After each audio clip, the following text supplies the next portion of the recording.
It's like the person who made this video read or was told what a man was by someone who had once seen a man somewhere, but never actually talked to one.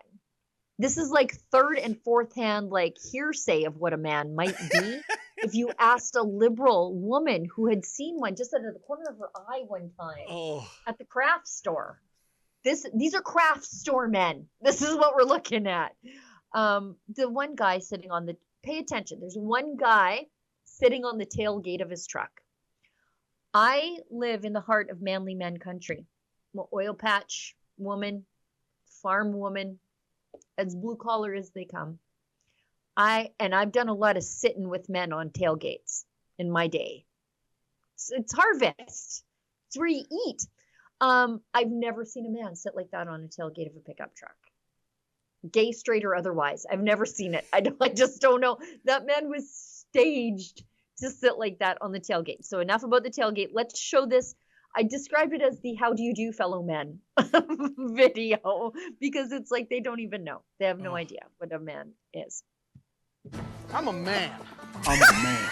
I'm a man, man. And I'm man enough. I'm man enough to enjoy a barrel-proof bourbon. Neat. Man enough to cook my steak rare. Man enough to deadlift 500 and braid the out of my daughter's hair. You think I'm afraid to rebuild a carburetor? I eat carburetors for breakfast. I ain't afraid of bears. That's what bear hugs are for. I'll tell you another thing I sure as shit am not afraid of. Women. I'm not afraid of women. I'm not afraid of women. They want to control their bodies? I say go for it. They want to use IVF to start a family? I'm not afraid of families. They want to be childless cat ladies? Have all the cats you want. Woman wants to be president? Well, I hope she has the guts to look me right in the eye and accept my full-throated endorsement. Because I'm man enough to support women. Man enough to know what kind of donuts I like. Man enough to admit I'm lost, even when I refuse to ask for directions. Man enough to not ban young women from reading Little Women. Or one of those pants books that the sisters like. I'm man enough to raw dog a flight. It sucked. Not worth it. I'm man enough to be emotional in front of my wife. In front of my kids. In front of my horse. I'm man enough to tell you that I cry at Love Actually. Good Will Hunting. West Side Story. That and Predator. And I'm sick of so-called men domineering, belittling, and controlling women just so they can feel more powerful. That's not how my mama raised me. I love women. I love women who support their families. Women who decide not to have families. Women who take charge. And I'm man enough to help them win. I swear to God, that was made by the Trump campaign. You know what? That might be the final nail in the coffin. And, you know, it speaks to, you know, Sheila, I can't remember. There was some ridiculous profane podcast show that Kamala Harris was on. And the host was asking her, and Kamala couldn't stop cackling and even saying, I know what the question's going to be. I know what the question's going to be. And has there ever been any legislation regarding the body autonomy of males in the United States of America? And Kamala blurted out, no, of course not. And the crowd clapped. Conscription, you know. Vaccines? Going to war. Maintaining this thing called the United States of America, paying the ultimate price. Yeah, I think that would qualify as legislation over your body, right? Putting you on a battlefield. But that is incredible. And I'll tell you one last thing, Sheila. I think the more closer we get to the November election, the more I have a gut feeling it could be a landslide for Trump. And I judge that on the polls based on this time last year when it was Trump versus Biden, when Biden was showing in some cases like 14% leads, which were really half that. But now they're reporting it as a photo finish, which I would, by doing the poll math, I would say Trump's in the lead.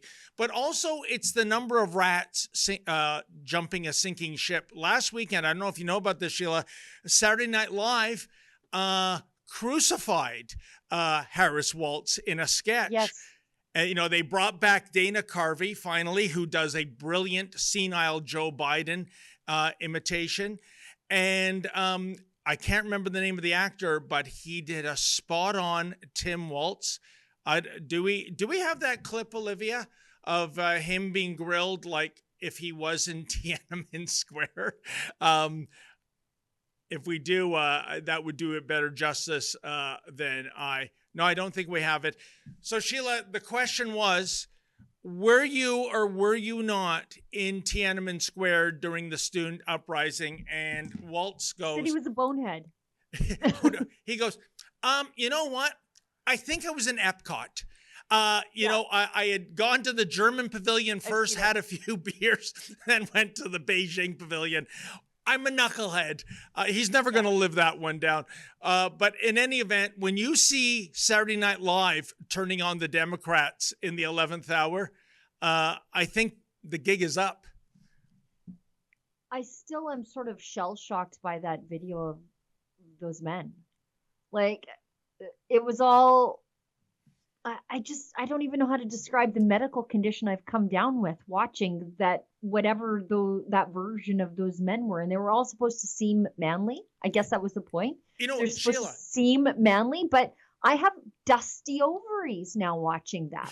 Like, it's just terrible. What a turnoff. I was just going to ask you this question. Say we're in an alternative universe. You are a single lady. You're on the dating scene. Not a one.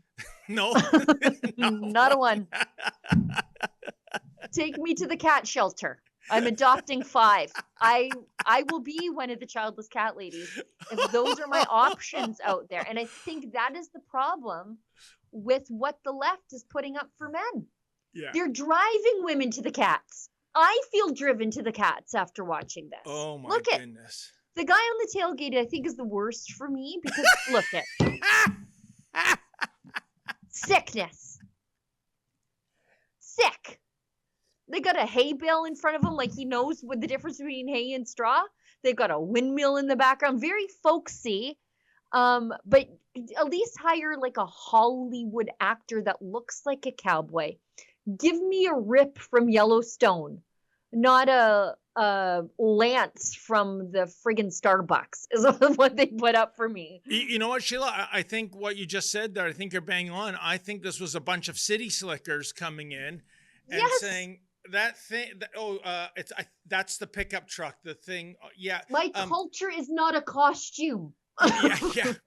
And they've got the key fob and they're pressing all the buttons, figuring out what makes the tailgate go down. And it has to be explained. No, you got to go up and, oh, I see. Okay. Right. You have to use your hands, fellas. Yeah.